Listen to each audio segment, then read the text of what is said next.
बहुत पहले उत्तर भारत के काशी शहर में एक अजमाया हुआ यात्री मुझे शहर के चौक में एक विशाल बरगद के पेड़ से मिला। वह उसके नीचे बैठ गया और जल्द ही सो गया। दूसरों के बीच उन्होंने एक महलनुमा हवेली बनाने का सपना देखा जिसमें बेघर, गरीब और बेसहारा लोग रहते थे और उन्होंने उन्हें मुफ्त भोजन, कपड़े और आश्रय दिया। लोग खुश थे और वे बेहद संतुष्ट थे। एक चिड़िया की तीखी आवाज ने उसे जगा दिया। जैसे ही वह आदमी उठा, उसे याद आया कि वह अभी तक अपने जीवन के उद्देश्य को महसूस नहीं कर पाया था, जिसे बेघरों के लिए आशियाना बनाना था। लोगों में यह मान्यता प्रचलित थी कई बरगद के पेड़ों में भगवान का वास होता है।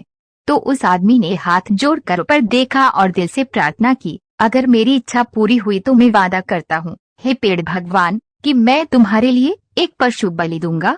जल्द ही आदमी बेघरों के लिए एक बड़ा आश्रय बनाने में सक्षम हो गया। उसे यकीन था कि पेड़ भगवान ने उसके उद्देश्य को पूरा करने में उसकी मदद की थी। अपनी मन्नत पूरी करने की इच्छा से बरगद के पेड़ पर कुर्बानी देने के लिए बकरी, मुर्गे, खच्चर और भेड़ लाए।